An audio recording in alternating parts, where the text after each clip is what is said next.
Hello, gaming, and welcome to this multi-category tournament race featuring Gameaholic versus Lomion Jones racing 100%. So, an exciting race of like what is my favorite category in this game, and yeah, so it should be a lot of fun.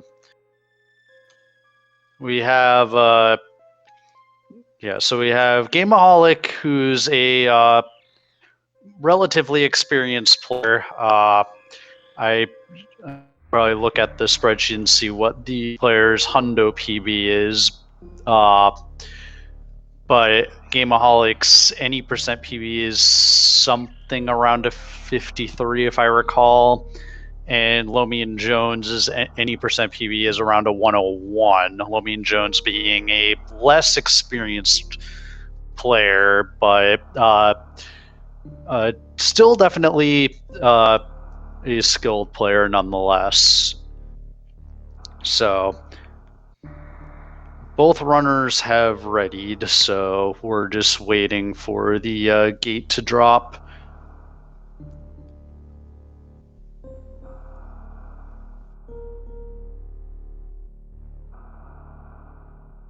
Actually, I lied up. We're just waiting for one of the players to dot ready in the SRL.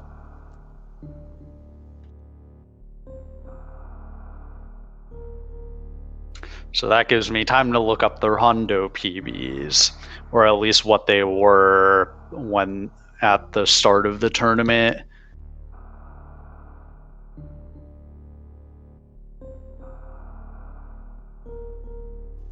So Gameaholic's Hundo PB looks to be 137.23, and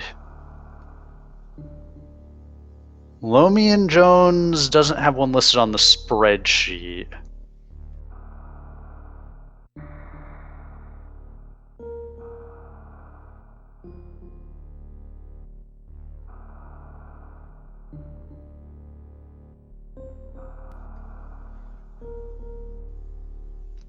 Alright, one of the runners is just having some issues with live split, which will hopefully be sorted out shortly, so we can get this race underway.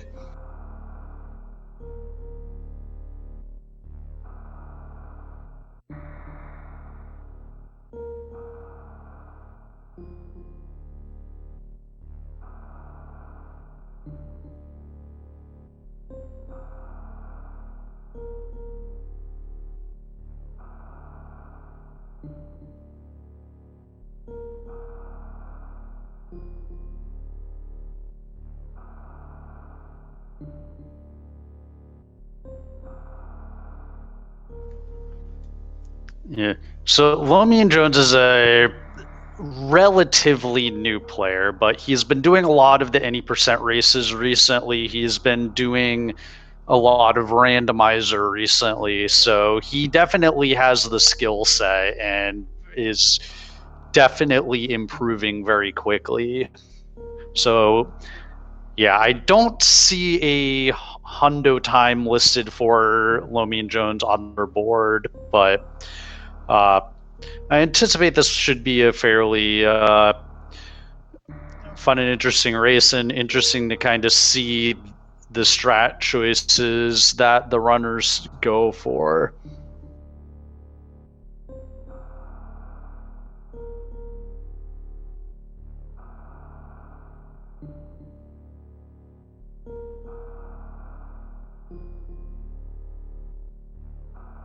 So yeah, we're still just waiting. One of the runners having an issue with live split currently, and as soon as that gets settled, we'll have the race underway.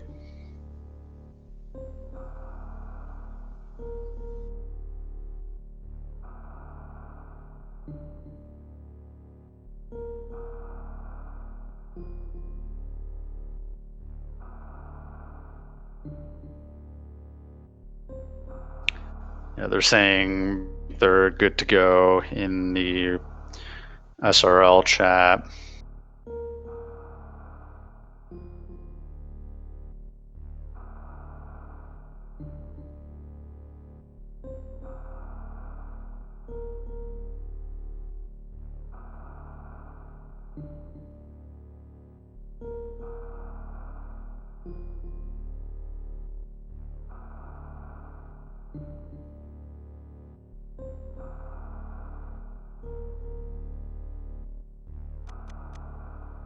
So yeah, in the meantime, so 100%, the goal simply collect 100% of the items and beat the game.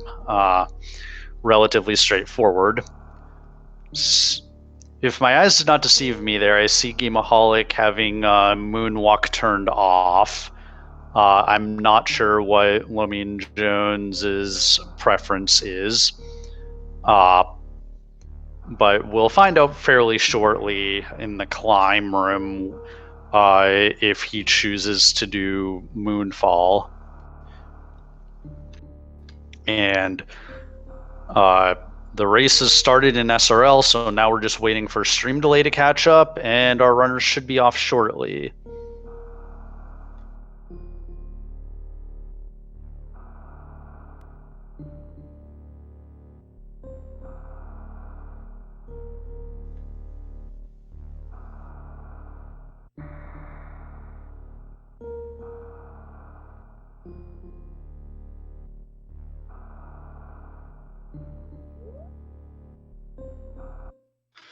And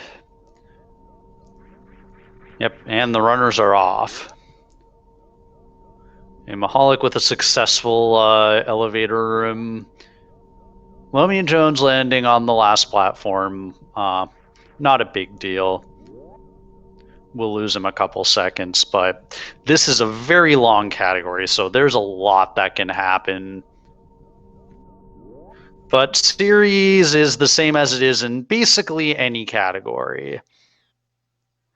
Gameaholic's the first one to the series Ridley room, where runners are going to just take 5 quick hits from Ridley, and then Ridley is going to run away with the baby Metroid.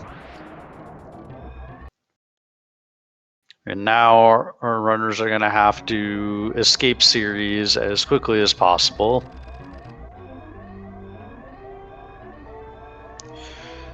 Gameaholic getting a 75, Lomion Jones getting a 74 out of the first room. And Gameaholic's about to go into the Magnet Stairs room, which is one of the most awful rooms in the game, but makes pretty quick work of it.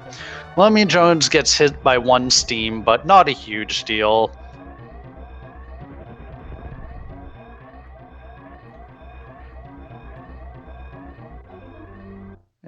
Gameaholic getting a 43.74, and Lomion Jones getting a 43.83.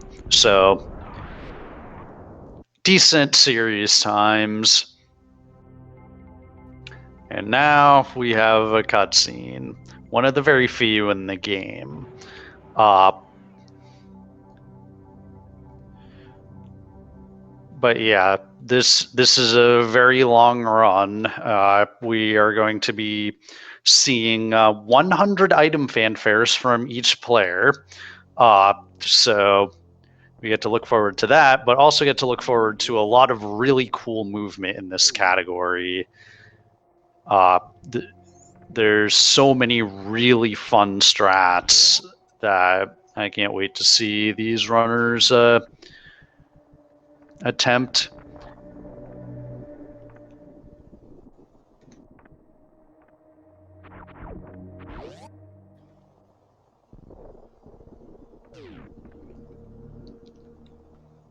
So yeah, Gameaholic not having Moonwalk enabled. Lomion Jones going for the Moonfall. So making up a little bit of time on Gameaholic. Yeah, both runners just taking the pit room slowly, not falling in the pits.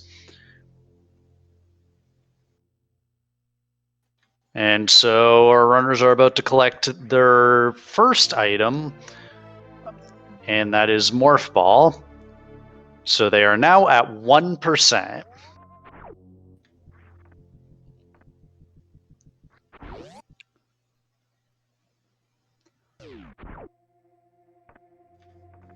So Gameaholic and Lomion Jones just going to their second item, collecting the Alpha Missiles, which is the trigger for the planet to wake up.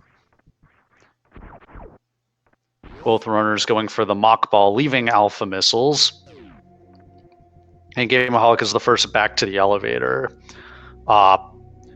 There is a item or multiple items off to the right, but we won't be getting those items until almost the end of the run, because we can only easily get one of them. There's only a handful of players that could get the Ceiling E tank at this point, so we will be coming back later for all of that. So both runners are going for a wall jump climb. Probably the most basic climb strat. And making it through relatively quickly. And then Parlor, Gameaholic was getting some pretty nice ledge grabs, and then messed up one of those jumps. Oh no, Lomion Jones gets hit by one of the screes. That is going to cost him some time potentially in this Bomb Chorizo fight. So Gameaholic getting his bombs at 3% now. And Lomion Jones getting the bombs shortly after. Now, so Bomb Chorizo has 800 health. So the runners are going to shoot him with 5 pea shooter shots, followed by missiles. So Lomion Jones, in spite of taking that hit, gets pretty decent drop RNG. Unfortunately, not so. He must have had gotten full missiles immediately at the start. Bomb Chorizo normally doesn't do that pattern where he shoots lasers at you unless you have full missiles. So that's why runners will usually shoot 5 pea shooter shots first. So both runners successfully getting Alcatraz. So Gameaholic maybe setting it up for Gameaholic's just going to run through the waivers at the end of this room. Same with Lomion Jones. And now the runners are just going to run through these green pirates here. There's no reason to shoot them in this category because your missiles are precious and your health really is not.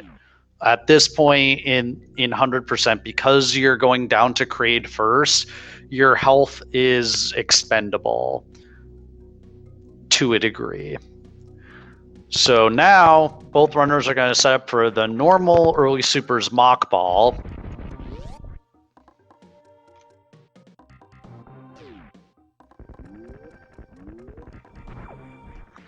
Gameaholic getting it nicely. And yep, going to be picking up the supers. Not going to be doing a D-boost. Normally you would see runners do a D-boost off of the waiver on the left side to get back to the right side of the room quickly. Gameaholic picking missile, and now is going to have to bomb 2 blocks to get to the missile behind it.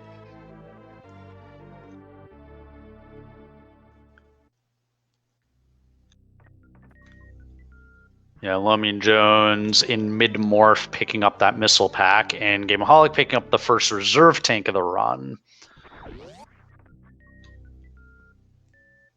And now Gameaholic's going to be trying for the reverse mock ball, but doesn't get it, realizes he wasn't going to get it and just backs out of it. And just laying a bomb to blow up the bomb block to the left and then picking up the missile so that after the missile pickup, he can just roll right through. We'll see what Lomion Jones does here.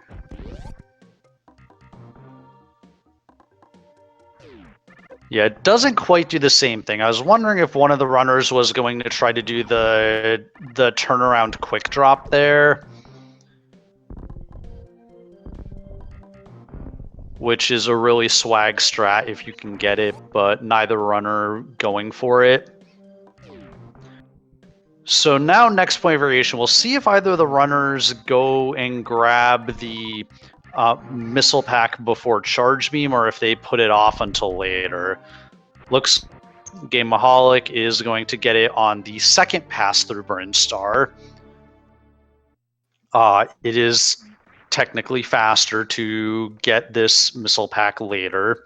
We'll see what Lomion Jones decides to do. Decides to do the same thing.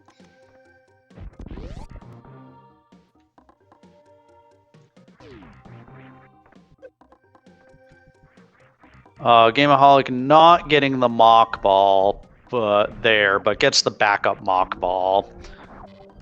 We'll see Lomion Jones go for the same mock ball. Yeah, both runners unfortunately missing the mock ball right there. Lomion Jones also missing the backup mock ball. And Gameaholic is going to be at Red Tower.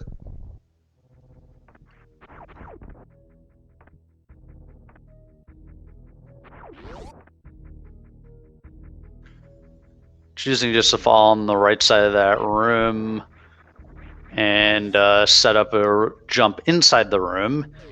And now the next item that our runners are going to be picking up is Spazer. So a mock ball is basically where you run jump and then you morph while you still have jump held, and it enables you to keep your speed in morph ball form.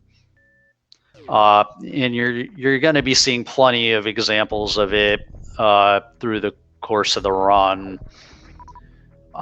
Basically, like any time that you're like running and you want to morph, you're going to be doing. These runners are going to be doing or at the very least attempting a mock ball, because it saves a lot of time over just like stopping and doing 2 down presses. And in the case of early supers, it enables one of the bigger sequence breaks of the game, allowing us to completely skip the Spore Spawn fight.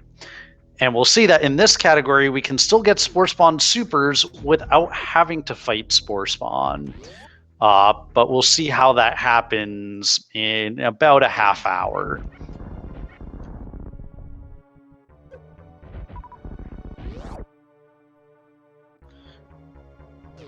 So Gameaholic setting up for the Kraid fight. Not going for any damage boosts here.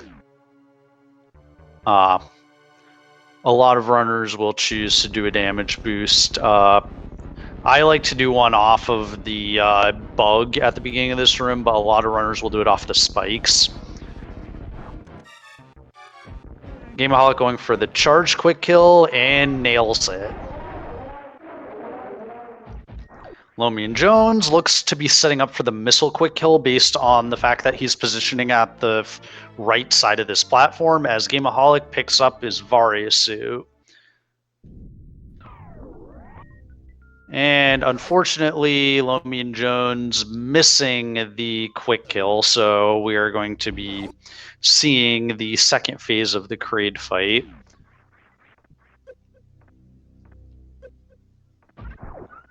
Now, luckily in 100%, failing the quick kill is not as big of a deal as some other categories because you have so many missiles at this point.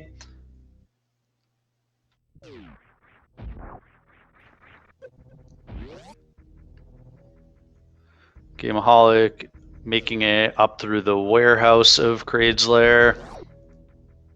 And now is going to be getting the E-Tank here in Kraid's Lair.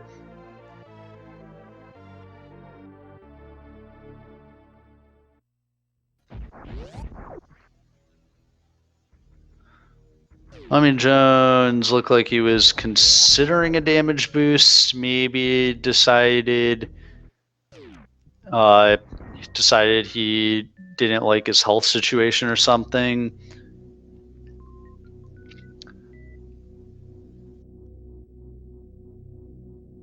And Gameaholic, with his Varia suit, is now going to go down to Norfair and clean up most of the items in Upper Norfair, getting a lot of the movement items that will be being used throughout the run.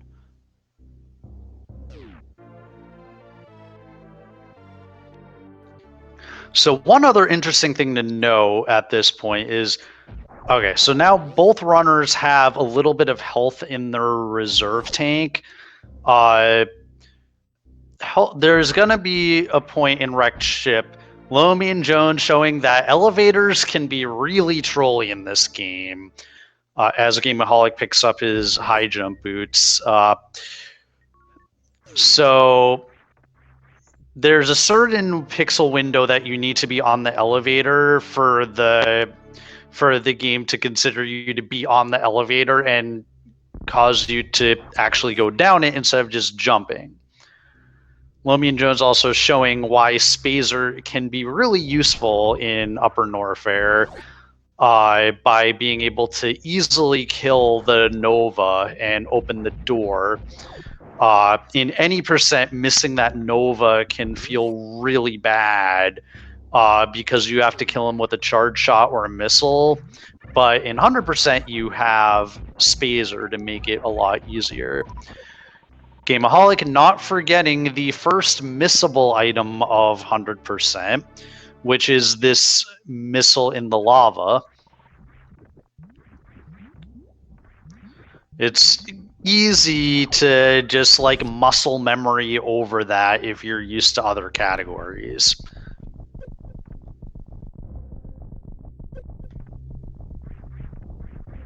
Gameaholic rolling under the platforms in Rising Tide. Lomion Jones entering the pre-cathedral room and will be also picking up his cathedral missiles.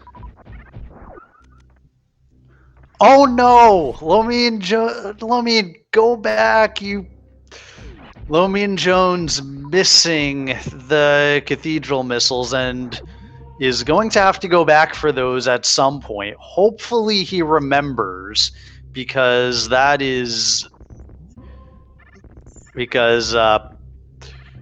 per the rules of this tournament, and Lomion Jones remembering that he forgot those missiles and going back for them now, which is going to cost him a lot of time. Because going through this room in reverse, like without a lot of movement items, is really slow, and he's taking a lot of damage as well. Meanwhile, Gameaholic is picking up his speed booster. And Lomion Jones now picking up the cathedral missiles here.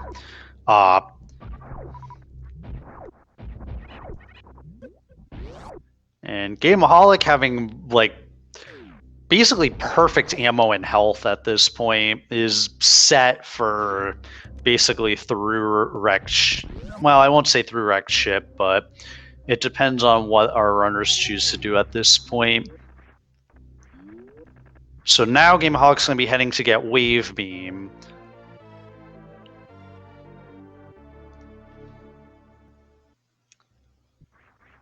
So Lomion Jones looked like he was trying to set up a pseudo screw here. Doesn't quite get it, but still manages to make it up just fine. Doesn't quite manage to ledge grab that far platform. as Gameaholic gets the wave missiles. And now Lomion Jones is going to be heading up to get his speed booster and his speed missiles, which is another less forgettable but still forgettable item. Because again, if any percent muscle memory takes over, you can potentially forget this, but remembering this missile pack.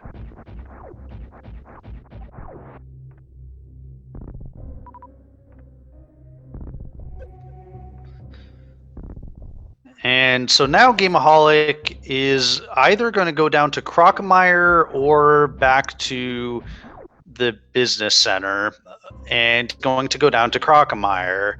And thus he's going to be doing the early goal route. There are two routes that are common for 100%, along with a couple others, but like pretty much it's just between early grapple and early ice. And Gameaholic is choosing to go for early grapple. And I anticipate that Lomion Jones is going to do the same thing. This route is easier and only loses about 30 seconds to the early ice route. Lomion Jones, unfortunately, taking a fall in double chamber. This is one of this is probably the worst room in Upper Norfair, because you have these platforms that are easy to KO. Gameaholic having a pretty nice Crocomire fight that I didn't say much about because I was looking at Lomion Jones's screen. Lomion Jones deciding to just reset the room, which is a fine decision if he's struggling, but manages to finally pick up his wave missiles. I missed if Gameaholic went for the wraparound shot in this room. And yeah, Lomion Jones's health is not in that great of a position. As long as he doesn't take... Okay. He unfortunately took a spike hit there, which puts his health in a worse position. He still has reserves. He is taking this very slowly, so I think he should survive, but he is definitely going to lose more time here, which is unfortunate. Gameaholic picking up the power bombs in Croc's lair. And also, Lomion Jones is in health bomb range, so not getting the super drop that you would normally get from the from that cack attack there. But he gets he gets 4 super drops by farming the enemies there. Unfortunately, Gameaholic went to Shine Spark up to the Indiana Jones missiles, but bonks it.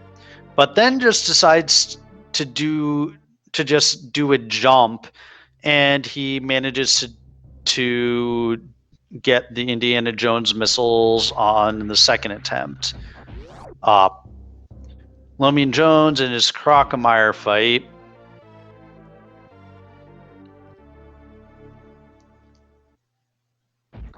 And Gameaholic picking up his grapple beam. So now we'll see if Gameaholic manages to get best mock ball in the game. And unfortunately falls just short. Lomion Jones unfortunately getting a swipe pattern from Crocomire.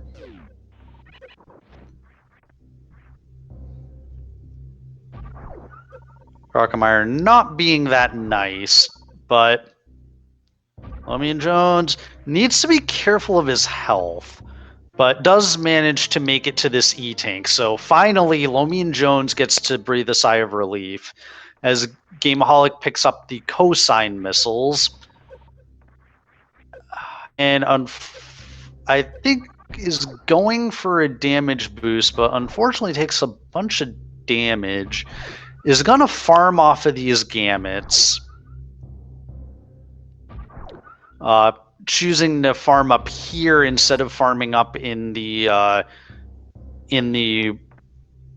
room up above, but either way works fine. Choosing to just wall jump up this wall here.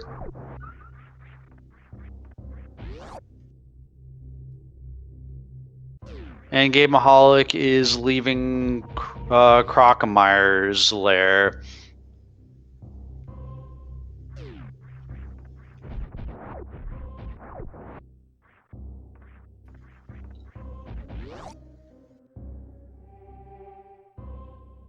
So Lomion Jones picking up his first Powerbomb pack. Interesting that Gameaholic's not choosing to take the grapple route, but is going to instead just jump from the bottom, which is made possible by the fact that he has both high jump and speed booster.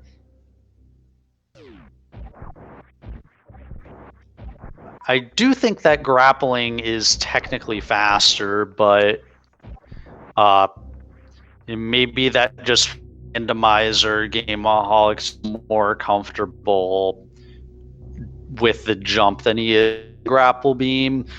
Grapple beam can sometimes like, personally, I am a huge fan of grapple strats, but grapple beam can also be sometimes a little bit unintuitive, so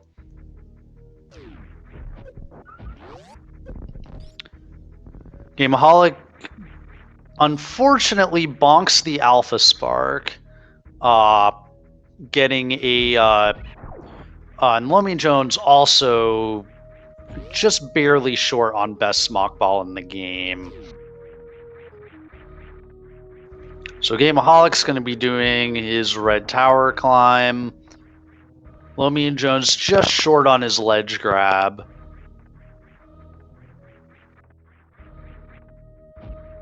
Lomion Jones getting a really nice damage boost to the cosine missiles. And Gameaholic with a really nice red tower climb.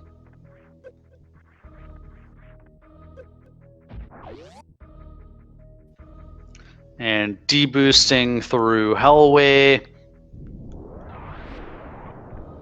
is going to lay a power bomb, which is actually not necessary because in 100% in the typical you do not go back that way. So that might just be kind of randomizer or any percent muscle memory to lay a power bomb there.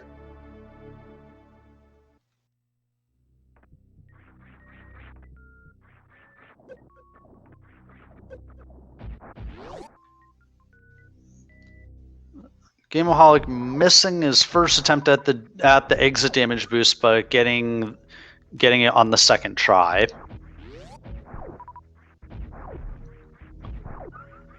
Gameaholic gonna farm both of the cack attacks, and now is going to be going for beta power bombs. Called beta because the alpha power bombs would be the first power bombs that you would pick up in any percent, and these beta power bombs are right above them.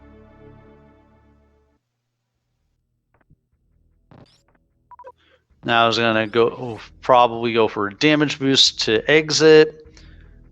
Lands in the spikes, but still has pretty good health. Lomion Jones pre-breaking the tube,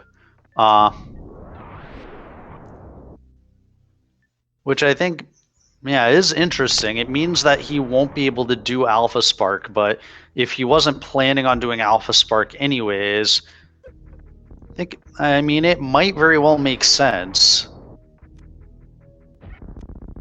So Gameaholic choosing to Shine Spark over the moat, and going to be picking up the moat missiles along the way. Now, in this early grapple route, technically the fastest way to cross moat is actually with grapple. And Lomion Jones showing us a different route here. Lomion Jones is going to be doing some Brinstar cleanup. Gameaholic in chat is saying any percent muscle memory, so.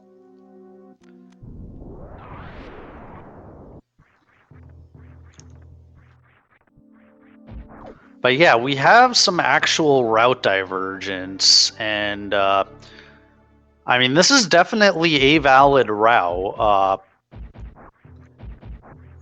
So Lomion Jones is going to open this power bomb door so that it's open for later.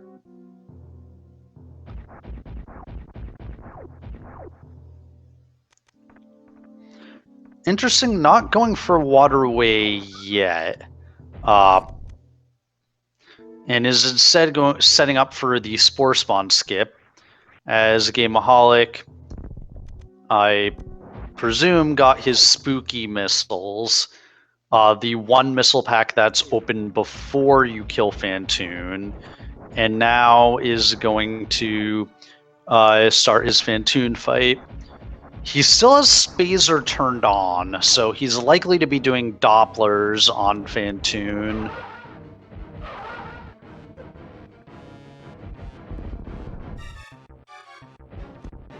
Unfortunately, it doesn't quite get the setup. He got hit by Fantoon there.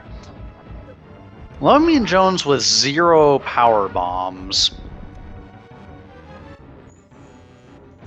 That is an issue with doing this route, is that he only has a max of 5 power bombs. Gameaholic getting a much nicer Doppler on round 2, so Gameaholic should be able to 3-round this.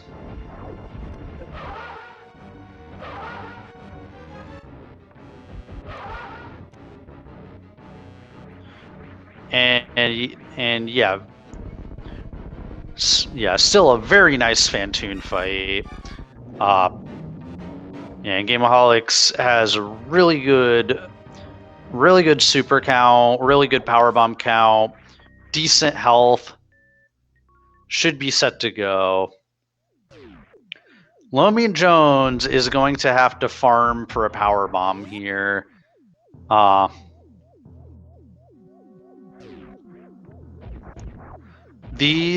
So the bugs that are coming out of this pipe have a 2% drop chance for power bombs, but Lomion Jones manages to get the power bomb that he needs and is going to be heading over to Mission Impossible, which will give him 5 more power bombs, so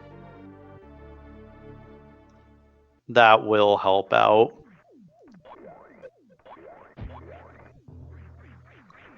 Gameaholic grabbing the right side supers, getting a really nice mock ball on the exit. Now is going to be heading to the left side supers, which is one that would be picked up in any percent. And now Gameaholic is probably going to the single most dangerous part of the run.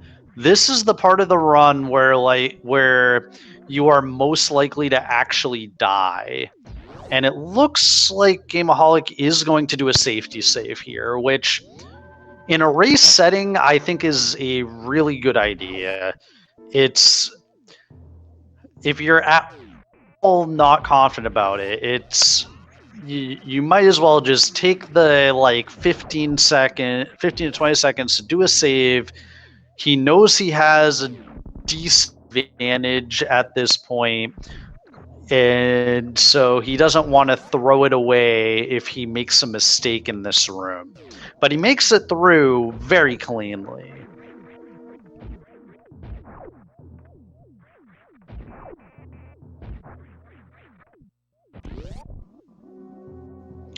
Lomion Jones picking up the Troll E-Tank and the Super Pack behind it.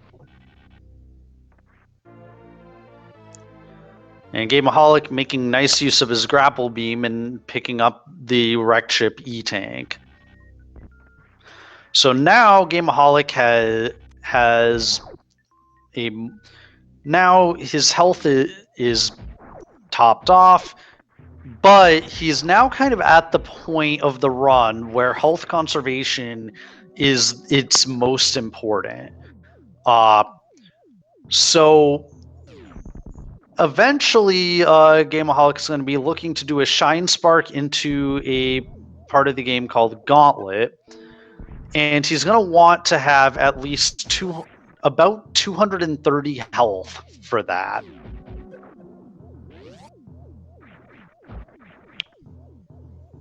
Unfortunately, Gameaholic taking a couple of hits there. And Lomion Jones.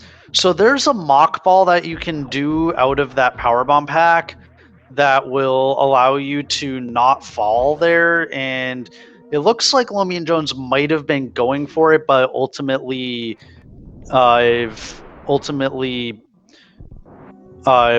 it on the first attempt and then just decided not to go for it, which is just a balance you have to strike between number of attempts and how much time the attempts take versus how much time the trick will ultimately save. Gameaholic getting a really nice Attic Spark. Still has pretty decent health. Is pushing these robots, deciding not to try to damage boost through them. So basically sacrificing a little bit of time for health. Using a few missiles here. Missiles will actually push the robots back faster than beam shots because the missiles fire at a faster rate.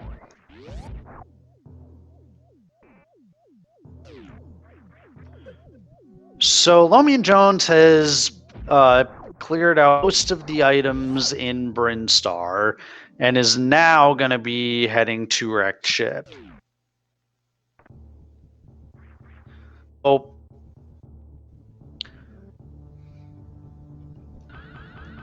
At this point, like, the lead is not quite as big as it appears. Gameaholic unfortunately missing that Shine Spark up to the...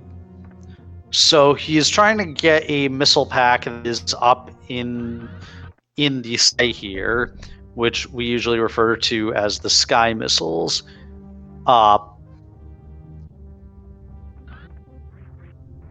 This might just...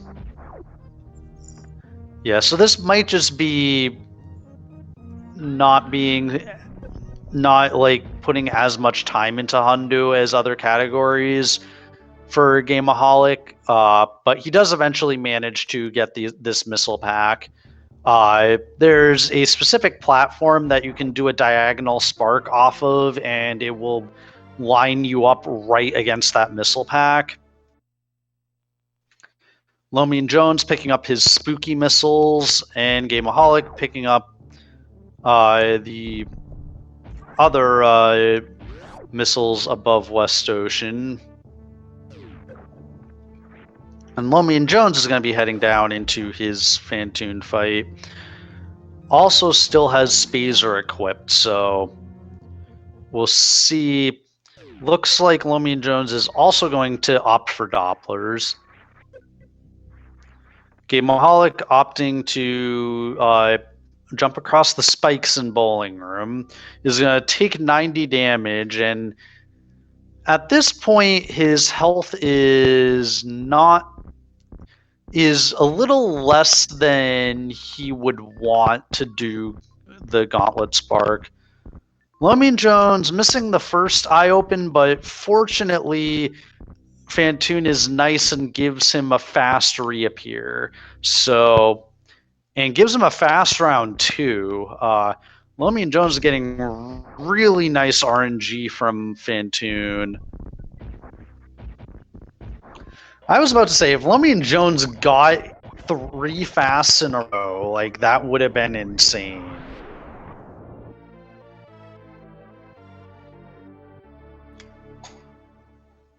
Gameaholic picking up the missile pack before the wreck ship reserve. Now picking up the wreck ship reserve, and Lomion Jones having a really nice Fantoon fight.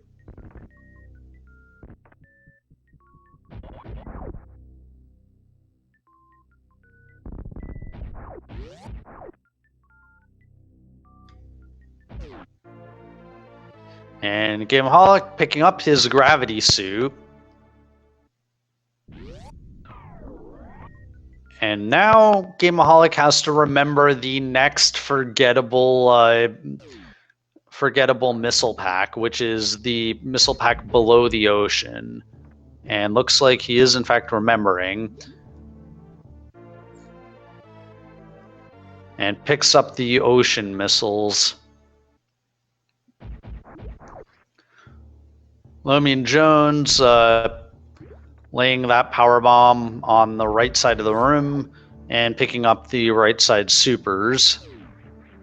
There's a strat that you can do where you can bounce ball off of one of the bulls and it will, and then lay the power bomb, and the power bomb will start exploding by the time you get to the right side of the room. Gameaholics does a unfortunately does a goop spark into the ship, but then now has a spark charge as he's going to ship refill, which is going to give him all his health back. So the health that he lost in wrecked ship is not going to be of consequence.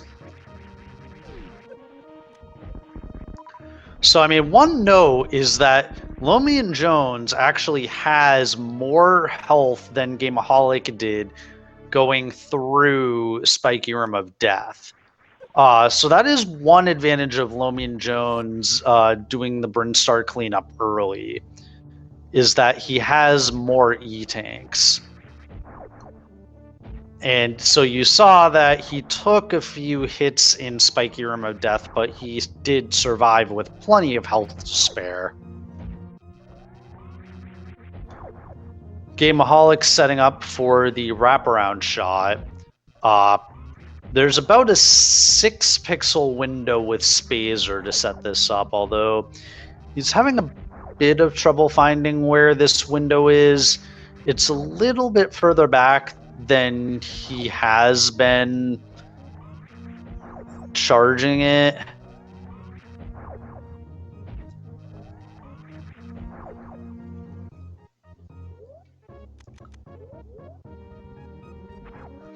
So Gameaholic's actually going to turn Spazer off. It may be that he's just practiced it without Spazer.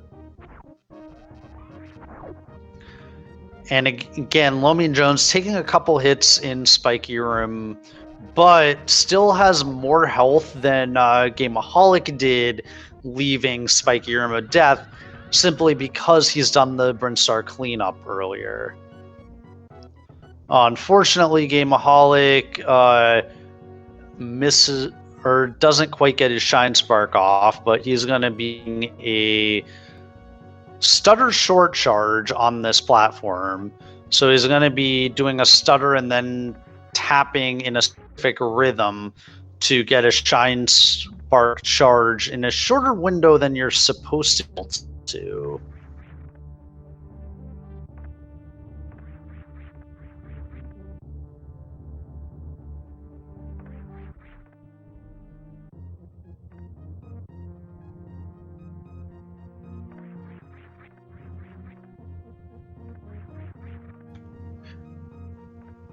Yeah, and you need to kill all the enemies in that room in order to open the door. Lomion Jones using missiles on these pirates, or not pirates, robots, and is now going to conserve his missiles a little bit. Almost runs off without collecting that missile.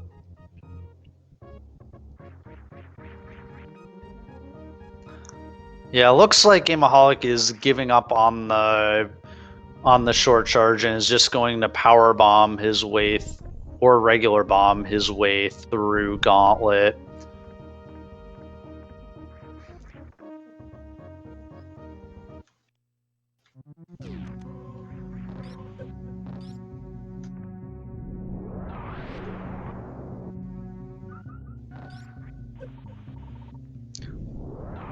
Yeah, Lomion Jones getting these sky missiles first try.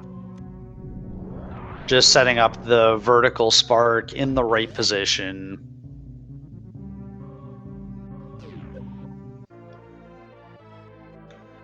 A Gauntlet E-Tank. And the Gauntlet E-Tank is kind of the point in the run where you can kind of breathe a slight sigh of relief. That's basically the time of the run where your run is not going to end because you die from basically this point forward. You're effectively invincible from this point of the run forward, with only a couple of exceptions. Gameaholic correctly lining up on these crumble blocks, so he is able to pick up these missiles on the first go around.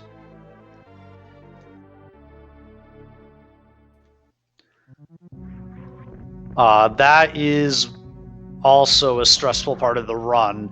Not because you're in any danger of dying, but because it's a 1.5-minute time loss if you only fall down one half of the crumble blocks. Gameaholic choosing not to super the door open to Torian early, which is just a fine conscious choice. Lomion Jones getting that nice wave shot to open up some of those blocks early.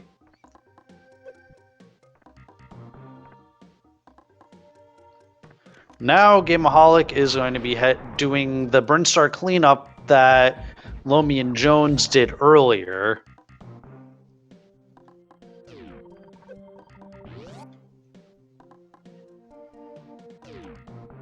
Lomion Jones picking up the wreck ship reserve.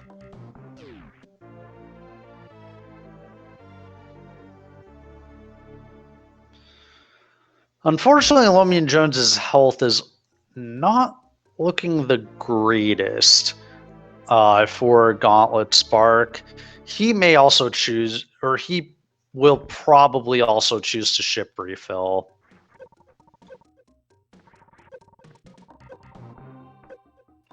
So we'll see if Lomion remembers the ocean missiles. And he does.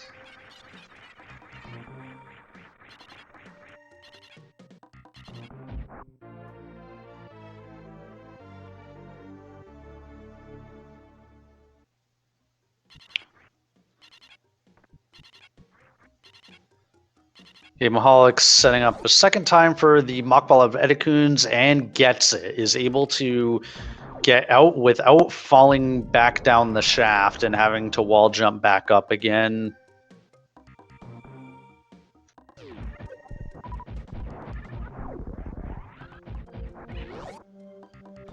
Gameaholic successfully avoiding falling into the Decora pit. Those are some really trolley placed speed blocks in that room. I mean, they're intended so that a first-time player will fall down there and then meet the Decora and learn how to shine spark. But in a speed run, we don't want to see them.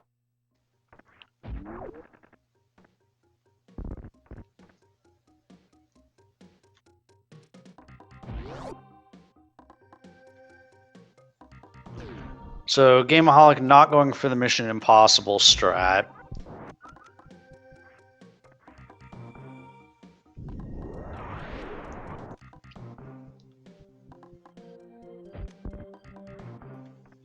Yeah, so we see Lomion Jones going down Red Tower to clean up items he hasn't earlier. which means that he may be putting off Gauntlet until the end of the run, which is valid. And like honestly, the time difference between doing early Gauntlet and late Gauntlet is actually not that big, and really comes down to route efficiency, in rather than necessarily being faster, because technically doing the Gauntlet earlier, even with Gauntlet Spark, is slightly slower, like in isolation, to do it without Space Jump and Screw Attack. It's just that having Space Jump or it's just that the routing efficiency of doing Gauntlet earlier makes up that time difference, and ultimately means that in the context of the route, early Gauntlet is faster.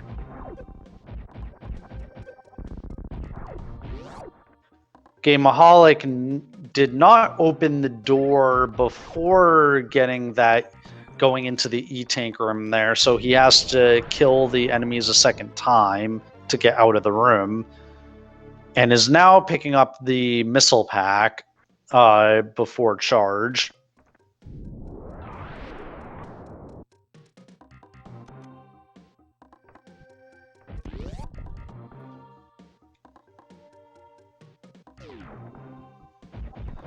So Lomion Jones is going to be heading into Meridia now, having already broken the tube earlier.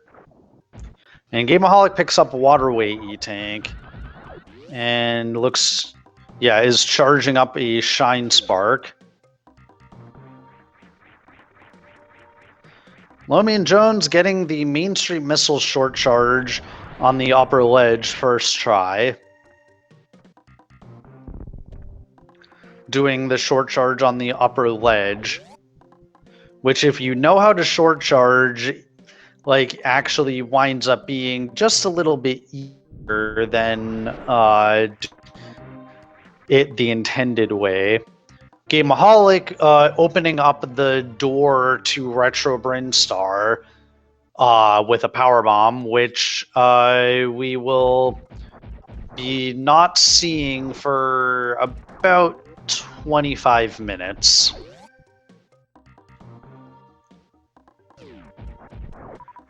Lomion Jones picking up the Mama Turtle E-Tank.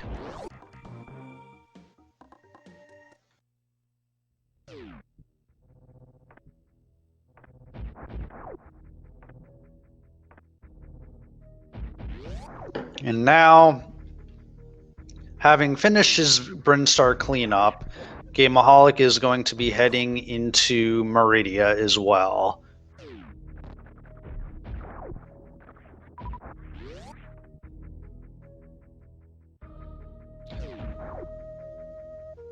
Lomion Jones getting his Shine Spark charged, but unfortunately not getting the Shine Spark itself. And now has to do a bit of a tricky wall jump to get up to Everest, but manages it. And now going for Crab Supers.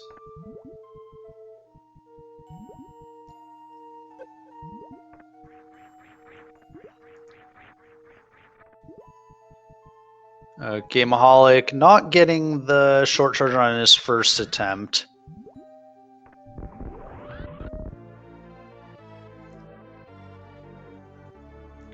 But eventually gets it.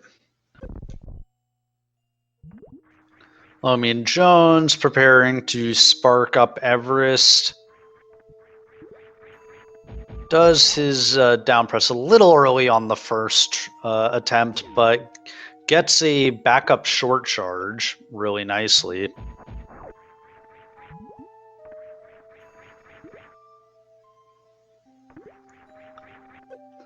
Gameaholic just barely missing getting into the tunnel to Crab Supers. Eventually gets in there.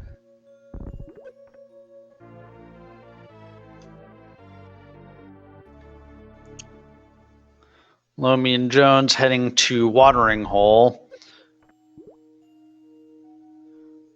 Doesn't quite get the weave jump up there. Just kills the bugs and then manages to go to get up. And Gameaholic... Oh, I think Gameaholic forgot to get the Mama Turtle E-Tank, or just decided to routing Crab Supers first.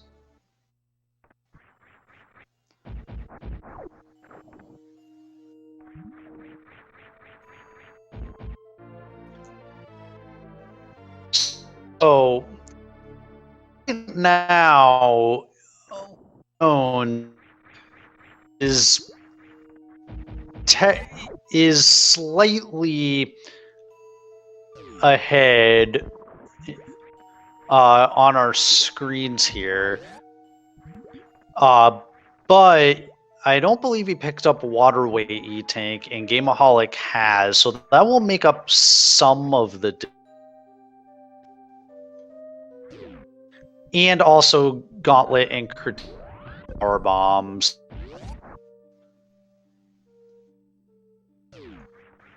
Loans is for heading over to Swoon. Still has Spazer turned on, so we will be most likely seeing an ammo fight of Botwoon.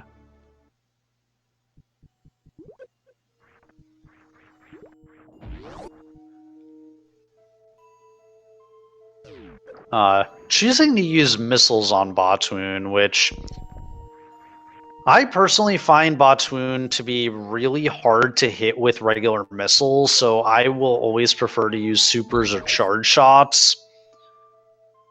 But yeah, Lomion Jones having a pretty decent Botwoon fight.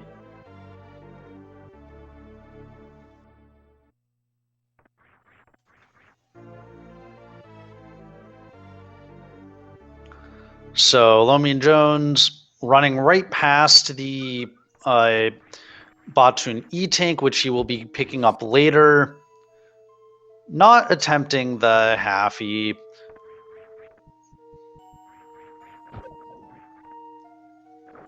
Just going to be, but doing some sweet grapple strats in this room here. I'm totally blanking on the name of this one. Coliseum, that's this room. And is now going to be picking up the Precious missiles. So named because it's a typo of previous from a old IRC conversation in which Eternized Dragon made that typo. And Gameaholic is turning off his Spazer, so we will be seeing X-Factor strats on Botwoon. We see Lomion Jones setting up short charges, and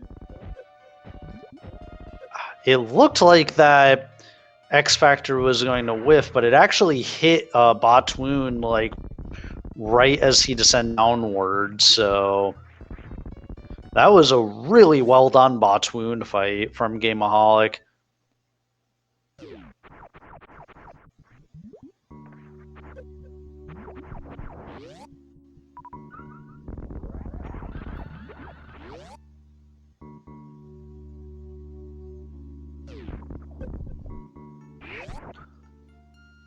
Gameaholic charging his Shine Spark a little bit early, and then just decides to spark up the halfie climb room rather than going for a halfie attempt.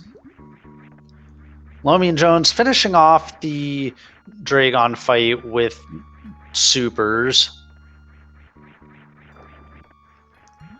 Currently has used all of his supers, gets some back from drops. And Lomion Jones picking up his space jump with Gameaholic basically a Dragon fight behind. So honestly, this race is pretty close. If you consider that the time difference is just criteria PBs, and Gauntlet, and I think Waterway's also in there, but they're pretty quick pickups. So Gameaholic struggled a little bit to get Gauntlet Spark, and then ultimately gave up on it and just powerbombed his way through. So that cost Gameaholic a bunch of time.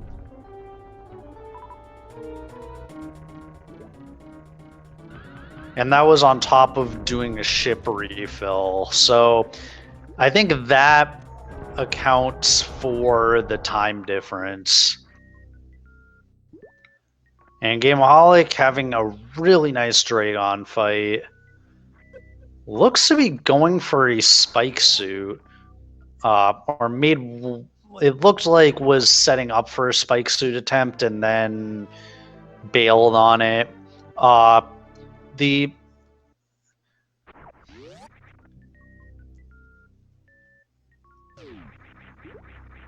Yeah, spike suit's a really difficult trick to set up that's frame perfect. And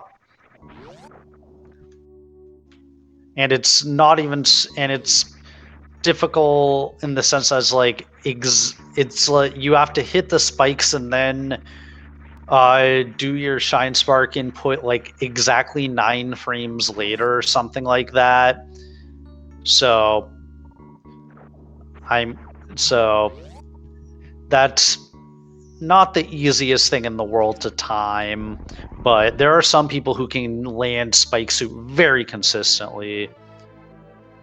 Lomion Jones picking up the sandpit items and is now heading up to Shack Tool, and will be taking a little bit of a coffee break as he waits for Shack Tool to dig through the sand, and then will be rewarded with Spring Ball, one of the best items in the game. Let's see those Spring Ball fans in chat. Gameaholic picking up the Aqueduct items, 1 Missile Pack and 1 Super Pack.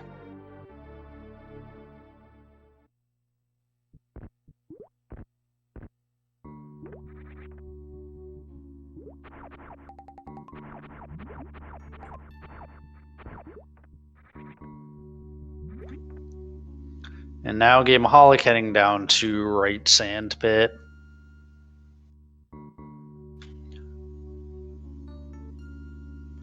Lomion Jones shooting open the Chozo ball before attempting to bomb his way up. Didn't quite get it. Was a good attempt. And now makes use of his spring ball to get out very quickly. And now Spring Ball opens up a lot of cool strats and just like makes for a lot of really fun movement.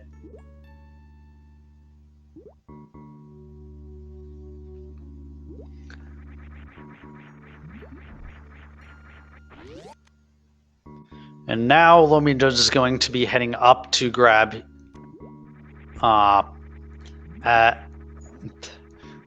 I think has some muscle memory from randos, is going to be heading up to get his plasma beam.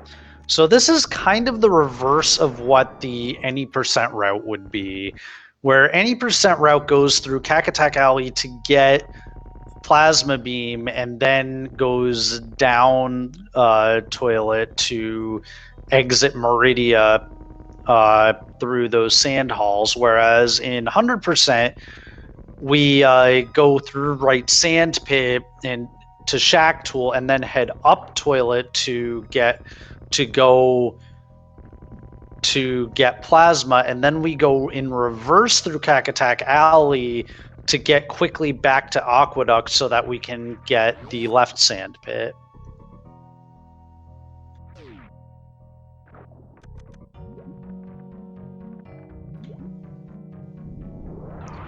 So Lomion Jones now with his plasma beam powering up his beam by a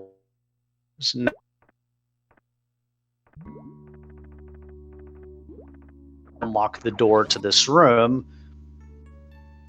It's now going to be heading out.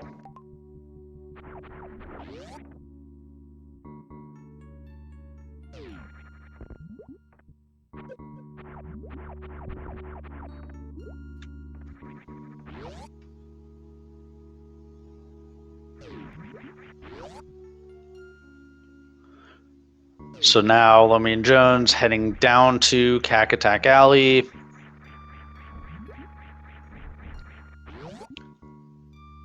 And yeah, as I said, he'll be taking this room in reverse. Choosing to farm some of the Cacatacs along the way, which is perfectly reasonable. Ideally, you would have a little over 15 supers for Ridley. Enables you to do this second phase of Ridley very quickly. Because Ridley, or Super's highest form of DPS against Ridley.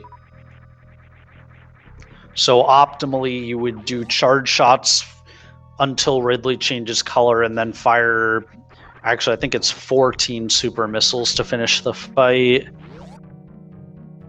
It does kind of depend a bit on what pattern you, though.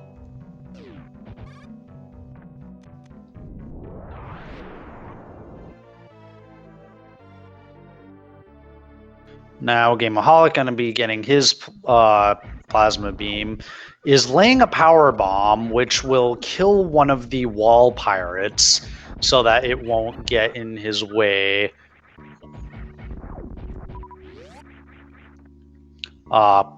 Unfortunately, I don't think he laid the power bomb in quite the right position, and it didn't actually kill the wall pirate, but he still managed to kill all the pirates in a very, very short order.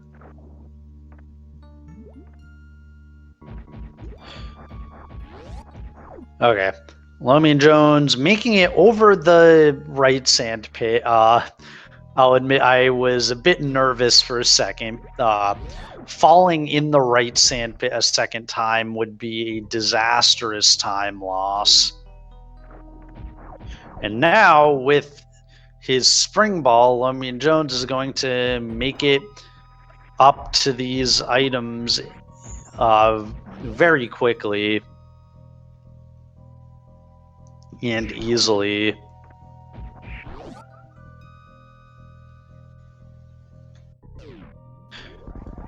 Meanwhile, Gameaholic, like, just a little bit behind Lomion Jones, but we have to remember that Lomion Jones has 5 items that he has not yet picked up that Gameaholic already has.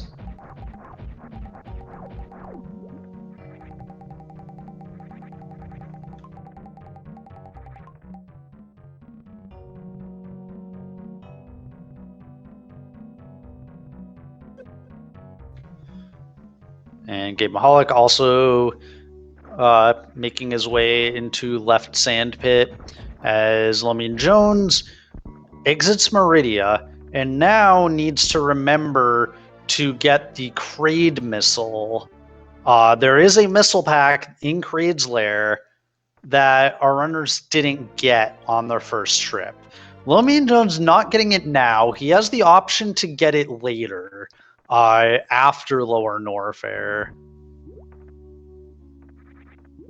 And Lomion Jones, I think, just muscle memoried down the elevator from any percent and like almost every other category where you would be going down to Norfair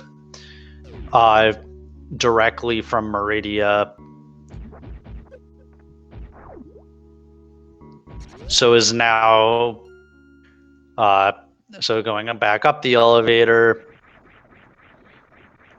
He could have just put it off until after Lower Norfair, but I think he doesn't want to risk forgetting it a second time after leaving Lower Norfair. So in a race situation, it makes sense to just like get it now that he's thinking about it.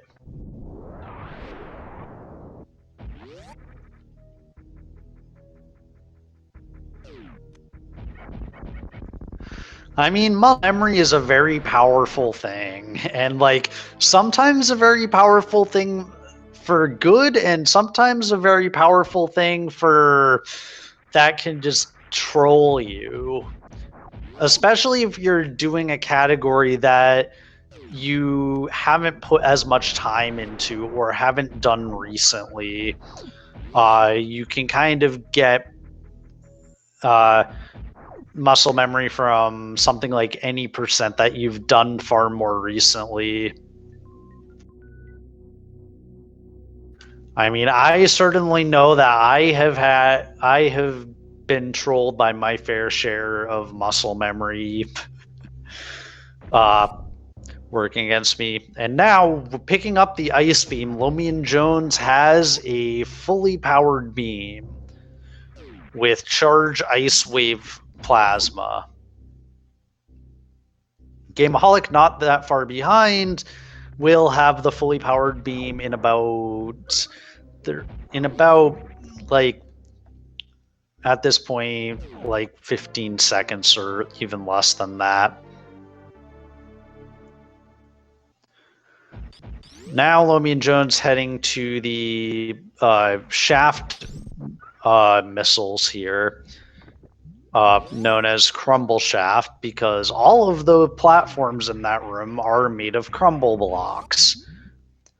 Fortunately, both of our runners have spring ball, which allows you to just bounce off of crumble blocks by holding the jump button, because when you have spring ball activated and you're morphed, you will always jump on the first possible frame.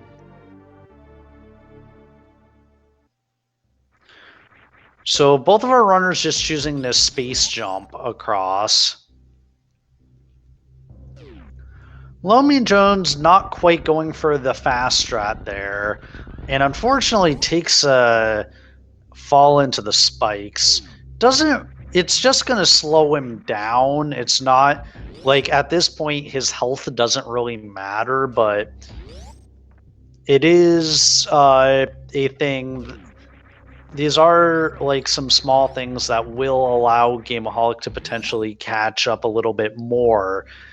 And we have to remember that Gameaholic has the advantage of having already done Gauntlet. And at this point, I think that window has closed, and that Gameaholic, in fact, despite what it looks like, is actually in the lead, because of the fact that he has already cleared Gauntlet. Lomion Jones getting the short charge here to be able to do that space jump with blue speed echoes, which means that he will not get knocked down by the flames that are shooting up. Gameaholic not going for that, and so you see the difference that having the blue speed echoes space jumping across there actually makes. And now we have GT missiles, which there are troll crumble blocks right before them.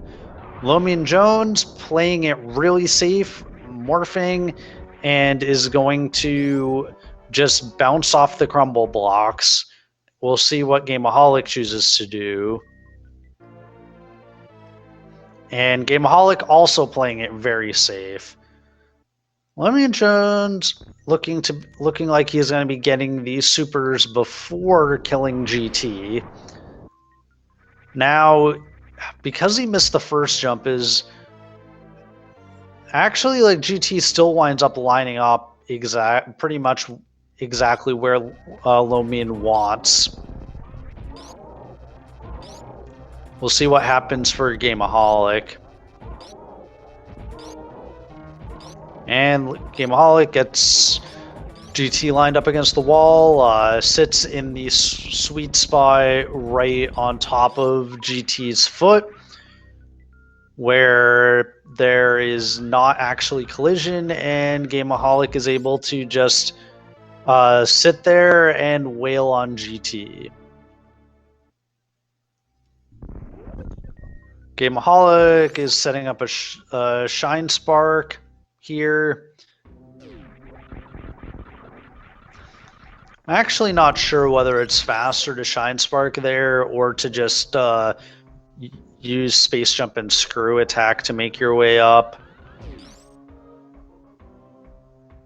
I've seen experienced runners do both.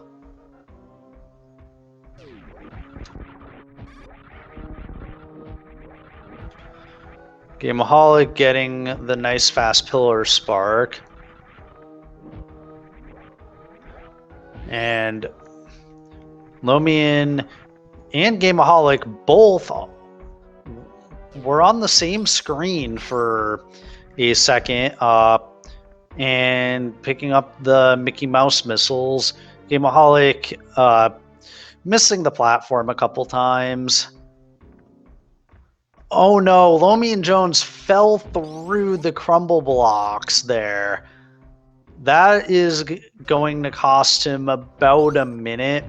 He also has to kill a certain number of those enemies, but kills just enough to get through, and is now going to have to make his way back through Pillar Room and Worst Room in the game.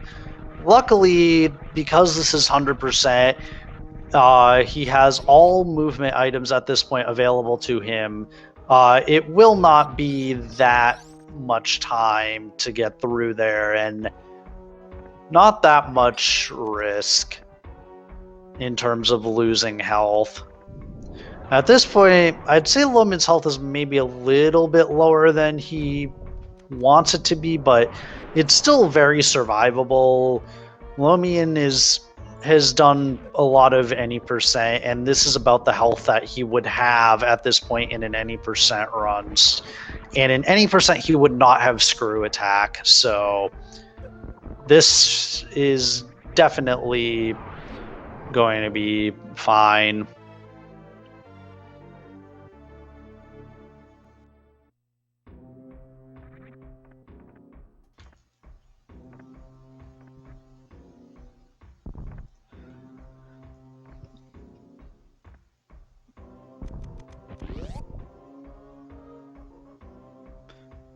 So yeah, we see Gameaholic attempting to morph Kago through these Kazans. Does not manage to do so, but I mean, it doesn't lose you any time to try for it.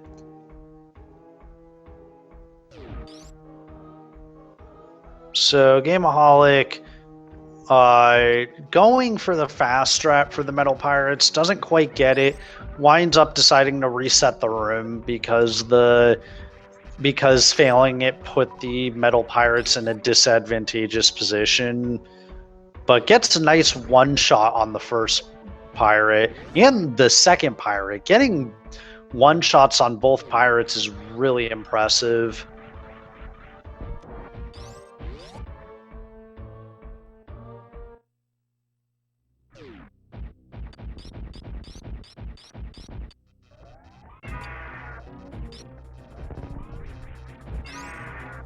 Lomion Jones choosing to do a little bit of farming before Ridley, which I'd say is not strictly necessary, and if it were me, I would just jump right into the Ridley fight, but I mean, it's up to the runner's comfort what they choose to do, and so it's definitely fine to just do a little bit of a farm just to feel 100% comfortable. And with the grapple, the farm is pretty efficient.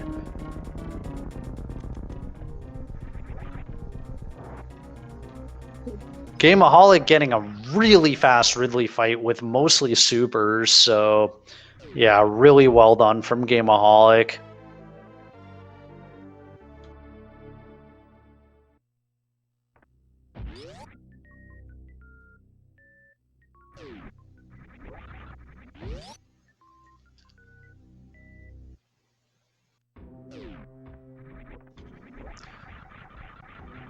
And yeah, to answer the question in chat, the power bombs of shame are called that because in any percent, if you have to pick them up, it means you mismanaged your power bomb count, because you have, with one power bomb pack, enough to get all the way through with the power bombs you have.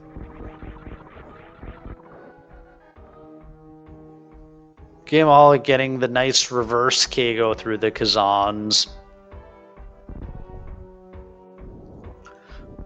So Gameaholic's setting up for the Wasteland speedball. Gave it one attempt and then just did a regular bomb blast to get through them. And now, like, Gameaholic has firmly taken the lead with that Ridley fight. Unfortunately, the fall at Mickey Mouse and the farming lost Lomion quite a bit of time.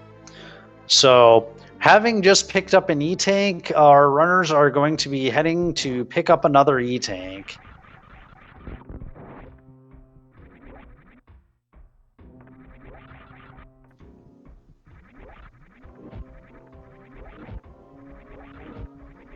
And now Gameaholic's going to be heading up this room and is going to be picking up a missile pack and a power bomb pack that's going to basically loop him back around to the room he was just in. Looks like Gameaholic was setting up for the Hodarubi special, but didn't quite get it and is just going to go for the backup. The Hodarubi special is a speedball where you pick up the missile pack and then you continue the speedball to break all of the bomb blocks there in one go.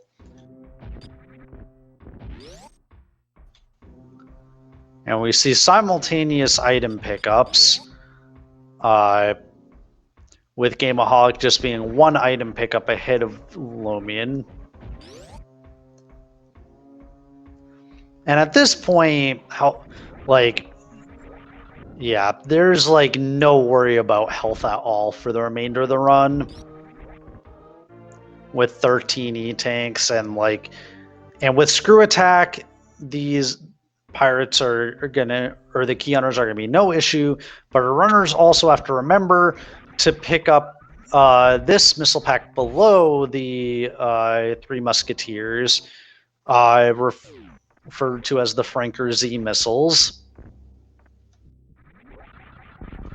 Got the Franker Z emote in chat. And Lomion picking up the Franker Z missiles as well. Gameaholic making his way out of Lower Norfair.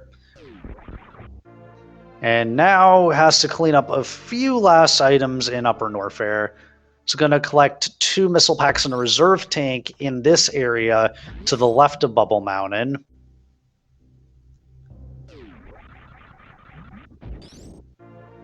And so for those coming in, Lomion Jones still has to do Criteria Power Bombs, Gauntlet, and Waterway. Gameaholic has already done them. And Lomion Jones choosing to pick up the Bubble Mountain missile now needs to remember to pick up the Norfair Reserve items. I did not see him grab those.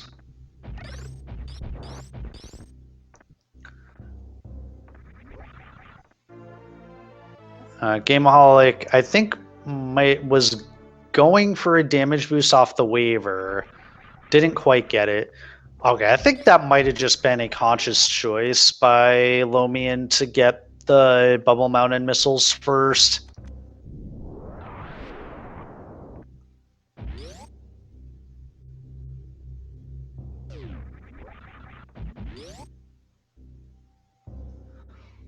So now has to pick up a reserve tank and a missile pack that's on that first platform.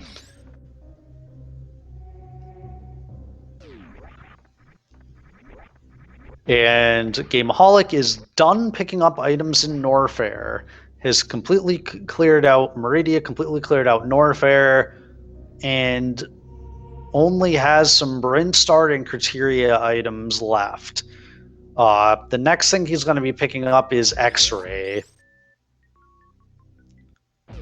which has basically no use in the 100% speedrun, because like we pick up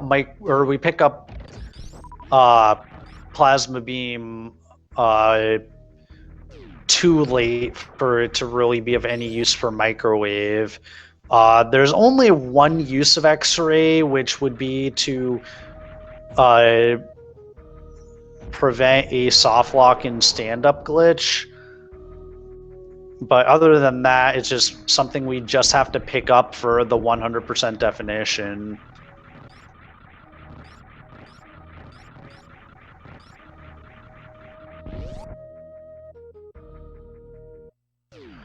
So Gameaholic making very good use of his space jump and screw attack combo here,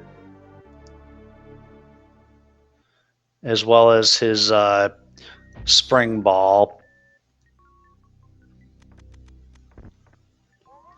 Now he laid a power bomb there, which I think is just rando muscle memory.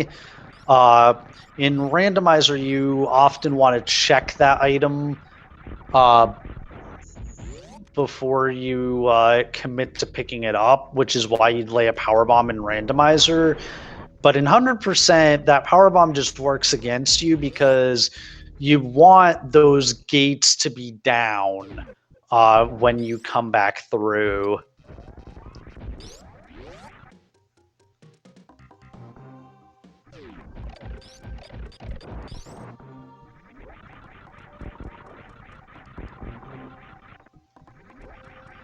So Lomion actually making the play here to place the bomb to break that bomb block before picking up the X-ray scope, which saves a tiny bit of time.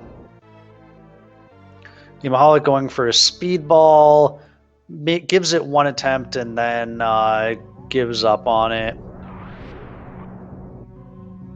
And now is going to pick up this power bomb pack that's hidden behind the Morphball location. Unfortunately, laying that power bomb block one tile too far to the left and not breaking the last of the power bomb blocks. So now, finally, we get to go into this room that we passed by at the very beginning of the run. Now that we have all the items and we can pick up Gameaholic really wants to show us this E-Tank. And we can pick up the Billy Mays item, and we can pick up this E-Tank without a triple frame perfect trick.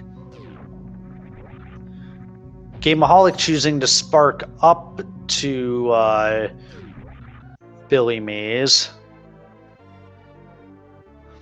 And Billy Mays, there's a missile pack.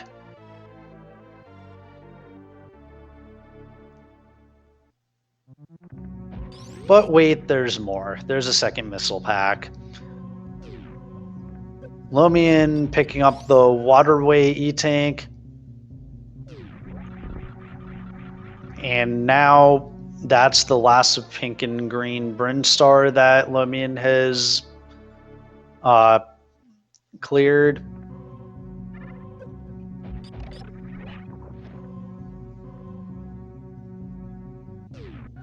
And then picking up what's technically the second missile you're able to pick up in the game, but in Hundo we pick it up very close to the end of the run. It's the third to last missile pack that we pick up. Gameaholic going to charge a Shine Spark.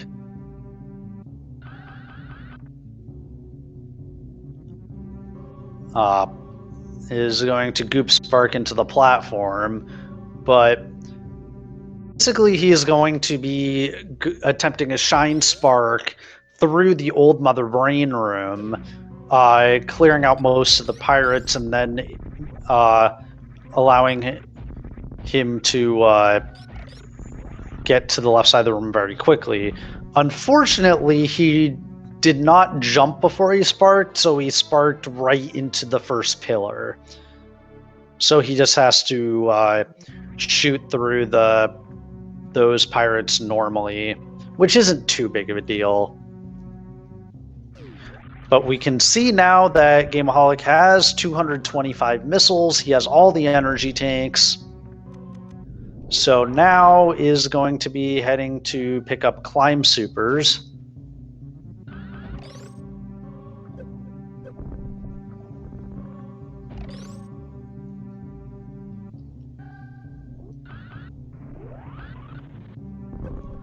Winds up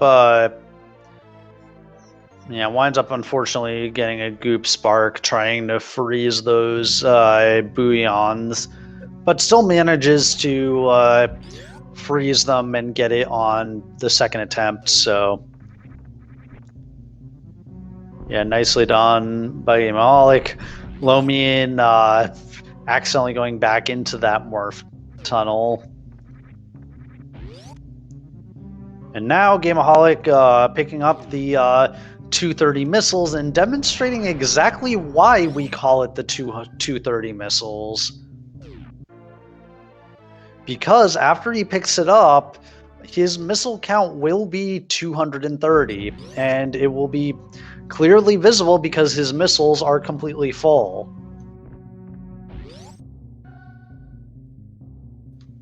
So I wasn't watching Lomion's screen, but I would usually runners would pick that up before they go up to Billy Mays. So I suspect that he did in fact pick it up, although he is an E-tank short. So even with having to pick up the Gauntlet E-tank, I think he actually may very well have forgotten to pick up the Ceiling E-tank, which is going to be unfortunate.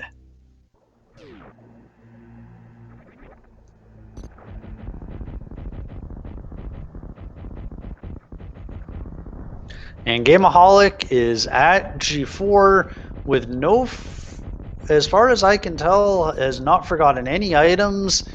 And Gameaholic's just firing off a ton of missiles saying, I don't need these.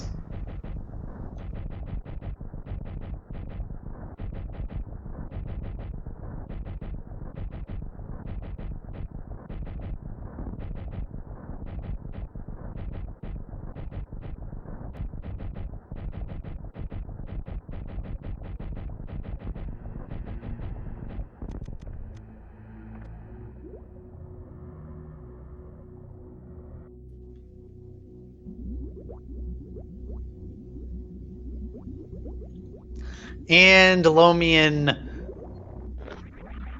realizes that he in fact is missing that E-tank and is going back for it.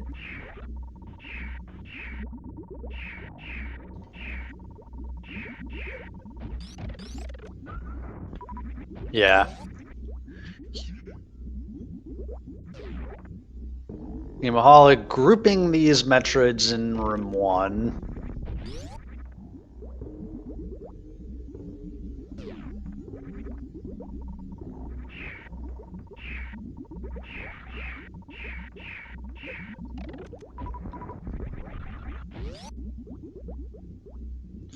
And yes, Lomion actually picking up that E-Tank, so he is no longer an E-Tank short. He now just, the only one he's missing is Gauntlet, which he hasn't been to yet. So Gameaholic is going to be setting up for a baby skip.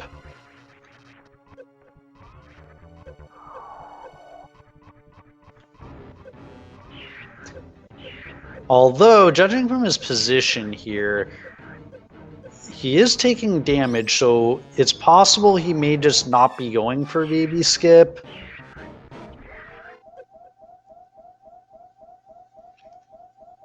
Yeah, he's deciding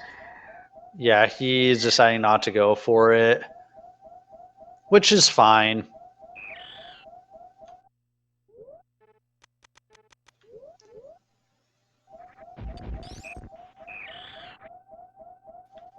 It'll lose a bit of time. Also pausing to turn off screw attack. We'll see if, so it looks like Gameaholic's going to take an intentional hit here and is then going to kill Mother Brain 1 and then let the acid damage him down below 50 and Crystal Flash before Mother Brain 2. He's going to save before he does this, which is definitely a good plan, because it is, well, it's pretty safe. Like, if something goes wrong, then you could definitely die doing that. So just erring on the side of caution. Lomion Jones now going back to the items that he skipped earlier.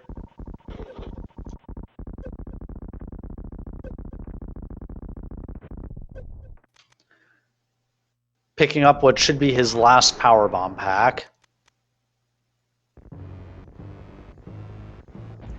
And Gameaholic damaging himself down to Crystal Flash range. And during this cutscene, is Crystal Flashing is now back at full health. And, oh no, Lomion goop sparking, but fortunately, he can just use Space Jump and Screw Attack to get through Gauntlet very quickly.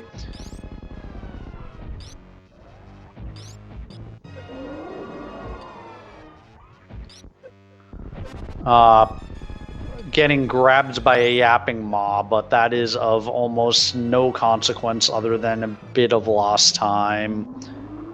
Gameaholic intentionally taking a catch-up hit there to damage himself down to 7 E-Tanks so that he can set up for stand-up glitch. So he's setting up so that he'll be able to damage Mother Brain during this cutscene, where the baby Metroid is refilling Gameaholic's health. So he's going to be making sure he's... Okay, so Gameaholic actually making use of X-ray scope there to force stand. So instead of just jumping in the air, he decided to just stay on the ground, get himself crouch locked, and then use X-ray scope to get back out of the crouch lock.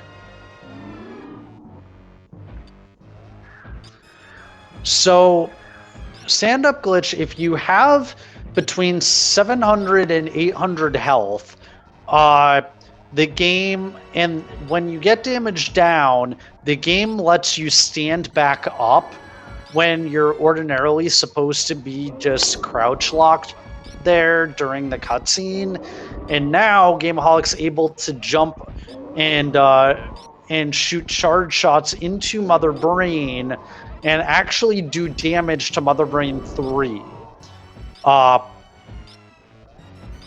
Unfortunately, a few of the onion rings are missing the Metroid here, so he lost a little bit of time in that he had to wait for, I think, 2 more onion ring cycles there, but otherwise that's a really good stand-up glitch. He's only going to need like 2 or 3 shots on, I think I counted 5 shots on Mother Brain 3 here, so you can see stand-up saving a lot of time in that final phase of Mother Brain.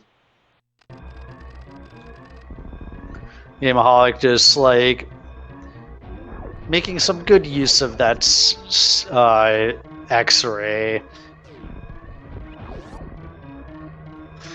Just deciding to meme it up a little bit. He knows he has a huge time advantage.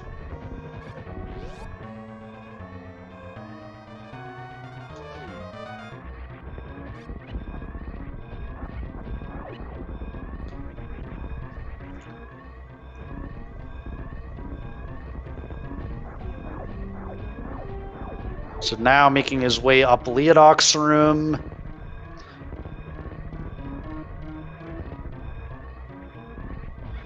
So yeah, he doesn't have Moonwalk enabled, so not going for the last Moonfall of the run. Now setting up to Shine Spark up the climb.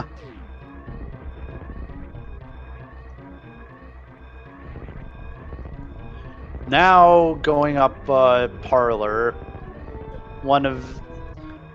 which Gameaholic making very good work of Parlor. That can be sometimes a really stressful run, or room rather. Especially, it's like, I know people have kind of referred to it as the room as like the hardest room in the game on PB pace. Gameaholic choosing to taunt the animals. I mean, he knows he's way ahead and has the time. Now has to do the Alcatraz with high jump, choosing to do it with space jump, interestingly enough. Makes it through. And now Gameaholic just has to make it to the ship, getting trolled a little bit by Steam, but manages to finish in first place with an official SRL time of 1 hour, 40 minutes, and 54 seconds. GG to Gameaholic.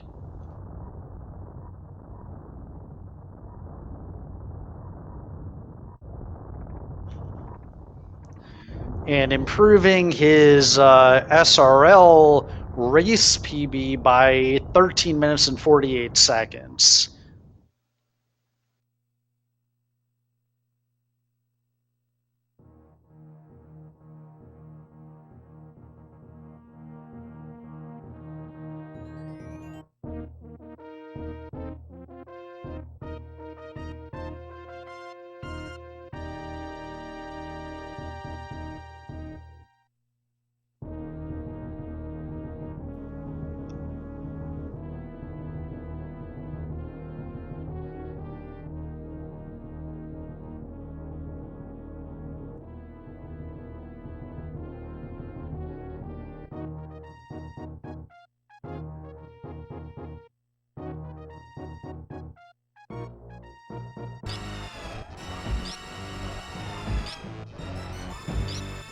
Okay, so we'll see if Gameaholic wants to come in for an interview.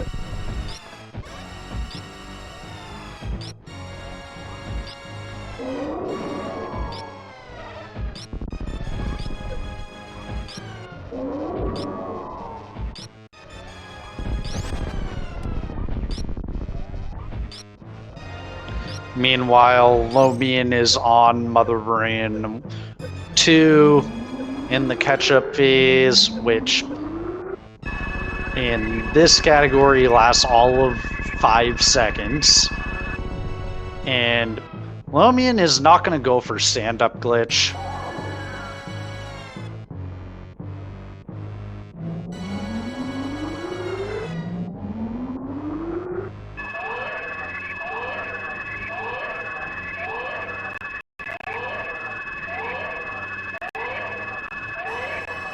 So, yeah, looks like Gameaholic will be joining us in a second.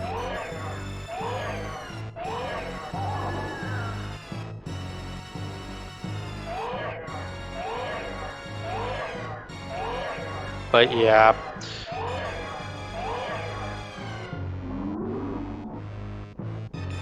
So, yeah, I think judging from like, so Lomion has he doesn't have 100% time listed on the leaderboard, but his any percent PB is a 101. So I think he's due for like a 140, probably like a 146, 147 time, which for having a 101 any percent time, like that's a pretty good hundo time.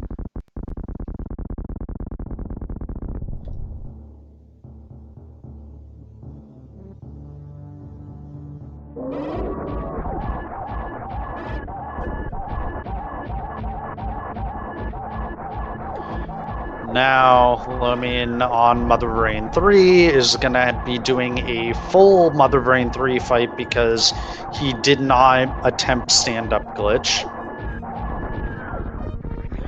Which I think is reasonable. If it's something that you haven't practiced, there are ways that you can mess it up in soft lock. And I think at this point, Lomion just wants to finish the run. And we are joined by Gameaholic. GG, Gameaholic.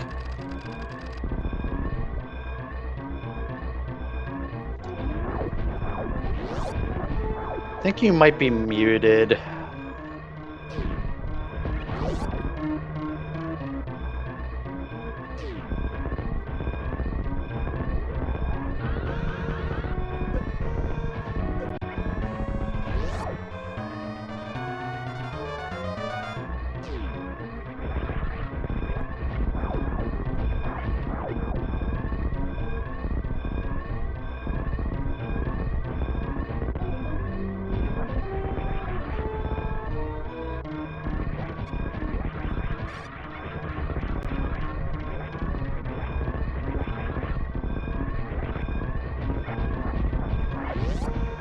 Alright, can you hear me now? Oh, yeah. Sweet. Alright, guess my mic was having some issues earlier, so yeah, thank you. Yeah, so what were your thoughts on the run? Still wish I got the Gauntlet Spark. I probably spent a bit more time I should have. I just got really stubborn since normally wouldn't have that much issue, but I just haven't done Hundo in a while, so I guess I just couldn't remember how to do the wraparound, and then when I finally got it after a million shots, I just somehow messed up the spark. So, and then I almost had the short charge for that, but I screwed it up and fell off when I got the blue suit on the platform, so, oh well. Yeah.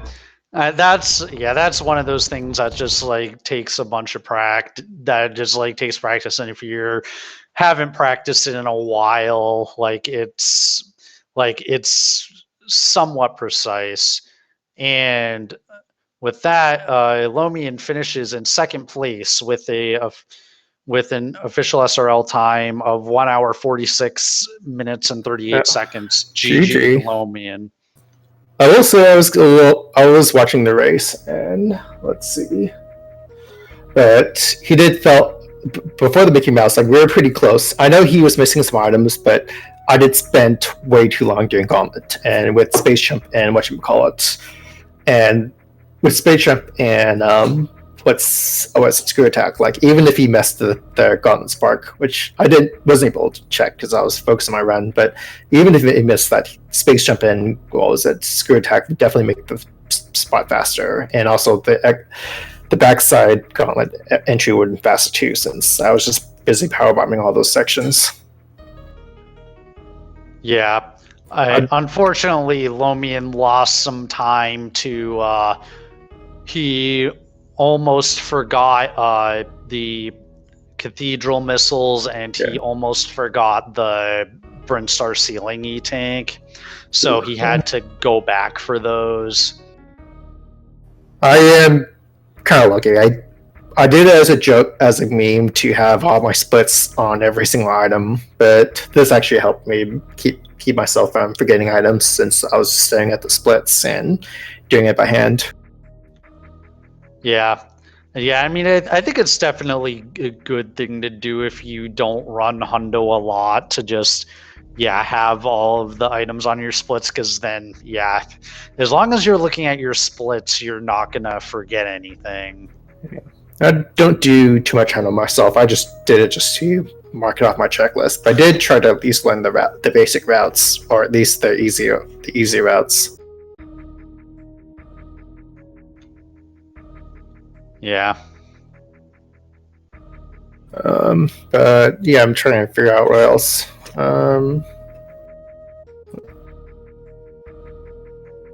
So it really became super forgiving, since I came there with like 20 super or so until normally I'd be short on super, so I just do the whole thing with beams. But I think this is the first Hundo I've actually used plowed through my super missiles on, at least at the last part of the fight. Yeah, I looked over, you like started the Ridley fight, and I was looking at Lomion, and then I looked over and you were just pounding supers into Ridley, and the fight was just done. That's what super does with him. That's why we always love those in randos. Yeah, it was I think pretty much I mean, Batu and Dragon and Ridley, I thought you had really good fights for all of them.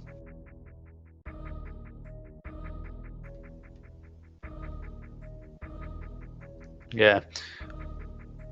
And we also have Lomion in chat, and he is spoiling us in chat that in fact he did get 100% item completion confirmed, as did you. So yeah, it is now official. Yay! So we completed the run.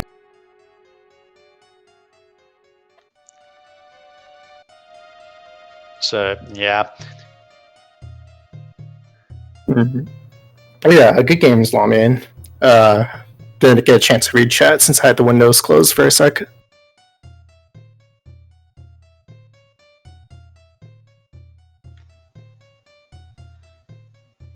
Well, I just made sure to check off the stuff after I get the items, since was it? But I'm familiar with the route enough. Actually, I do have to thank watching random streamers to memorize most of the obscure items that I typically forget, as I like to, because I did jokingly X-ray a bunch of stuff that I have forgotten in the past. Speaking of X-ray, I think you mentioned that I did a power bomb strat, which is something you do in randos, and was definitely on autopilot on randos strats. Yeah, I mean, it's interesting how it's just there's a lot of things that are just muscle memory that especially if you don't run Hundo, and then you just muscle memory something that's for a different category. And yeah, because I think that was also, Lomion had, he wound up going down the elevator into Norfair, and then realized he forgot the Kraid missile, and then went back up the elevator. Muscle memory is a very powerful thing. It either helps you or it hurts you. That's why I kept on glancing my eye splits just to see, wait, this is what I'm supposed to get next. All right, that's a Kraid missile, so I definitely don't want to miss that. So I'm just glad that I had that on hand. But normally I would have done GT Classic since that's something I was more familiar with. But lately I've just been doing like the dumbest mistakes. By that I mean I've actually lost like 5 minutes trying to getting everything right except for the button presses to activate the GT code of all the things, and I just wasn't having any of that. Because like you either get everything right and you mess up on the dumbest things, or you just keep on failing on like failing everything on the green gate glitch or even the lava dive. So it just became a stressful run lately. So spoiler alert, I guess until I fix my GT runs, I'll probably just keep on banning those, returning those. Yeah, I mean, I understand that because, like, my consistency with the green gate glitch is pretty trash right now. So it's like I either get it first try or it's like a coin flip whether I can get it in the remaining 4 supers or not.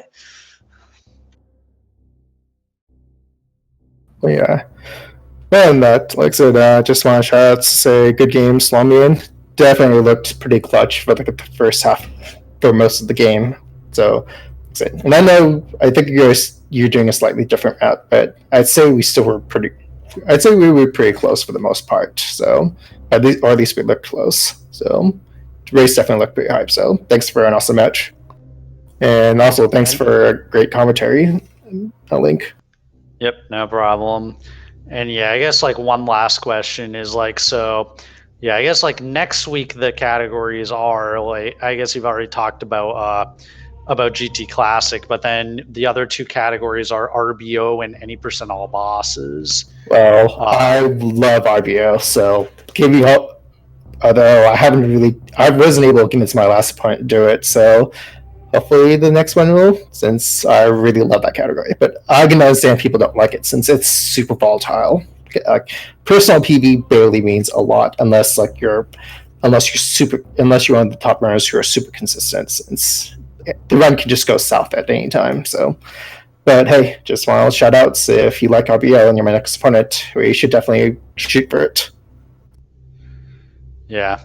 Yeah, it's interesting because, yeah, you have 2 really volatile categories next week in RBO, and I'd call GT Classic a volatile category too